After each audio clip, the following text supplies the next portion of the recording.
ગણપતિ મહારાજે વંદન કર્યા. વ્યાસજી વક્તા બન્યા, ગણપતિ શ્રોતા બન્યા અને કહ્યું, દાદા, કલિયુગના લોકો સમજી શકે એ પ્રમાણે લખવાનું. અને વ્યાસજીએ વંદન કરીને કીધું, લેખનની ના નથી, પણ સાંભળો, કદાચ બોલતા બોલતા અધવચ્ચે અટકી જશો તો એમનું એમ મૂકીને જતો રહીશ. અને સત્ય છે ભાઈ, જેને જીવનમાં પુરુષાર્થ કરવો છે ને એને જગતની ખોટી કોઈ તાકાત નડતી નથી. જેની સાથે ભગવાન છે, જેની સાથે પરમાત્મા છે, જગતની કોઈ તાકાત નહીં સાહેબ.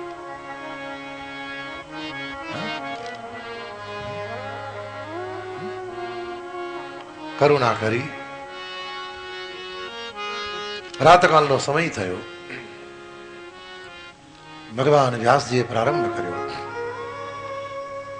અને ભાગવતજીનો પ્રથમ શ્લોક કહ્યું ને, સચ્ચિદાનંદ રૂપાય વિશ્વોત્પત્યાદિ હેતવે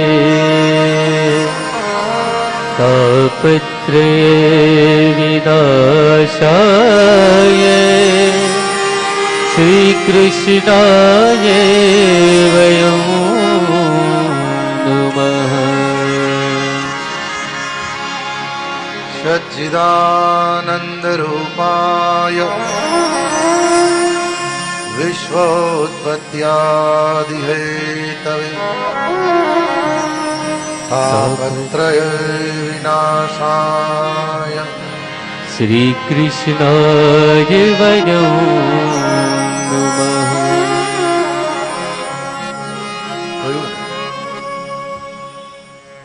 જેની કથા 7 દિવસ સુધી શ્રવણ કરવાની છે,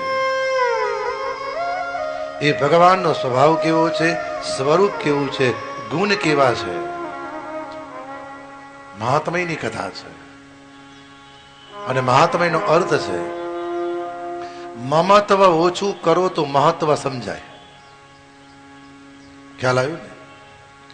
કોઈ પણ વ્યક્તિ બહુ માનતી અને બહુ પ્રેમ કરતી હોય, એની જોડે થોડાક દિવસ બોલો કે નહીં, ખોટું વર્તન કરો, એટલે એને તમારા માટે સાચો પ્રેમ છે કે નહીં એ ખબર પડી જાય.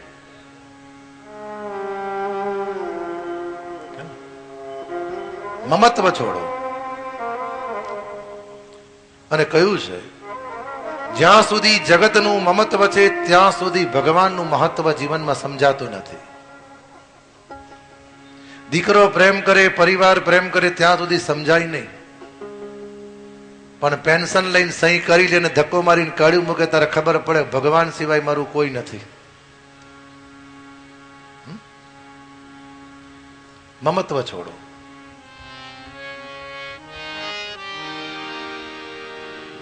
અને પ્રથમ શ્લોકમાં ભગવાનનું સ્વરૂપ કેવું, સ્વભાવ કેવું અને ગુણ કેવા. સચ્ચિદાનંદ રૂપાય, આ ભગવાનનું સ્વરૂપ છે. સ્વરૂપ, ભગવાનનું સ્વરૂપ કેવું છે, કેવું સ્વરૂપ છે? અધરમ મધુરમ વદનમ મધુરમ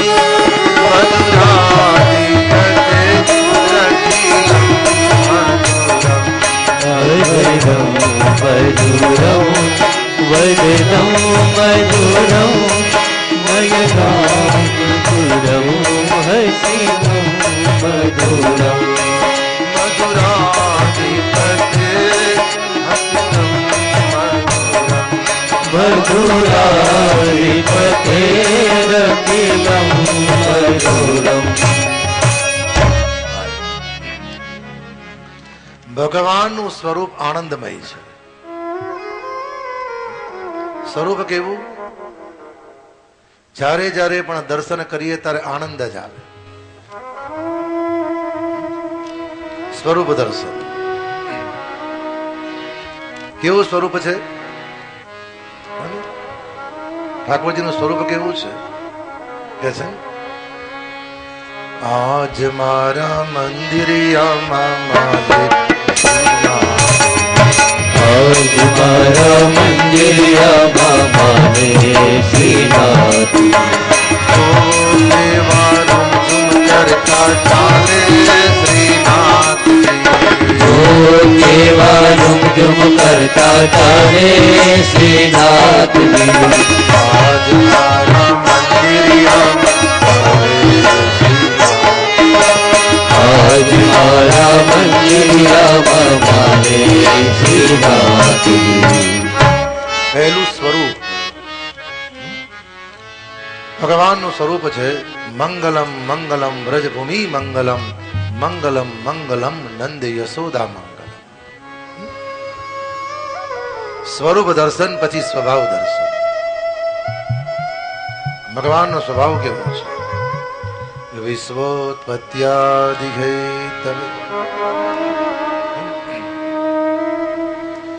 વિશ્વનું પાલન કરે, પોષણ કરે, સંહાર કરે.